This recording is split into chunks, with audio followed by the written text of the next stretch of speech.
સુરતમાં વેડ રોડ વિસ્તારના મોતી પેલેસમાં લિફ્ટ તૂટવાની ઘટના બની હતી, જેમાં એક ઇસમ ઇજાગ્રસ્ત થતા ખાનગી હોસ્પિટલ સારવાર માટે ખસેડવામાં આવ્યો હતો।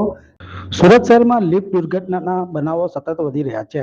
ક્યાંક લિફ્ટની અંદર લોકો ફસાઈ જતા હોય છે, ત્યારે સુરતના વેડ રોડ વિસ્તારના મોતી પેલેસ એપાર્ટમેન્ટના ચોથા માળેથી લિફ્ટ નીચે પટકાતા 3 લોકોને ગંભીર ઇજાઓ થવા પામી હતી, જેમાં 2 ઇસમોને પગના ભાગે ફ્રેક્ચર થતા હોસ્પિટલ ખસેડવામાં આવ્યા હતા। આ લિફ્ટ તૂટવાની ઘટના બનતા એપાર્ટમેન્ટના પ્રમુખ અને લિફ્ટ મેનેજમેન્ટ સહિત બિલ્ડર વિરુદ્ધ આક્ષેપો કરવામાં આવ્યા હતા। સ્થાનિક રહીશોએ જણાવ્યું હતું કે લિફ્ટ સારી ક્વોલિટીની નાખવામાં આવી નથી, જેના કારણે અવારનવાર આ લિફ્ટ બગડી રહી છે, જેથી આ દુર્ઘટના બનવા પામી છે। જ્યારે લિફ્ટ તૂટવાની ઘટનાને લઈ સ્થાનિક રહીશોમાં ભયનો માહોલ સર્જાવા પામ્યો હતો। શું નામ તમારું? શું ઘટના બની? મારું નામ છે મિથુન પ્રફુલચંદ્ર ટેલર।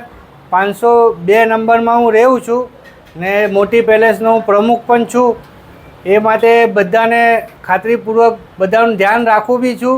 શું ઘટના બની? અને કઈ દુર્ઘટના બની છે? ઘટના એ બની છે કે રવિવારે લિફ્ટ રિપેર કરવામાં આવી હતી, 3 કલાક રિપેર કરવામાં આવી હતી, તો પણ લિફ્ટ વાઇબ્રેટ મારતા બુધવારે લિફ્ટ ચોથા માળેથી નીચે પડી છે। એ માટે અમારા એપાર્ટમેન્ટના સભ્ય 2 ભાઈને બહુ ખરાબ રીતે વાગ્યું છે। એ વાત હા, માંગ શું તમારી? માંગ એ છે કે અમને લિફ્ટ નવી ને વ્યવસ્થિત હારામાની લિફ્ટ રાખીને આપે ને ફાયર સેફ્ટી બી નથી, એ પણ અમને કરીને આપે ને અમારે 2 વર્ષ જ હજુ એપાર્ટમેન્ટને થયા છે। શું આમાં બિલ્ડરની બેદરકારી શું લાગે તમને? બિલ્ડરની બેદરકારી એ લાગે છે કે બધાનું કેવું હોય છે કે લિફ્ટ હલકામાની લાખી છે ને લિફ્ટ છે 4,71,000ની જ લાખી છે ને બહાર બધાને કંઈ 7 લાખની લાખી છે।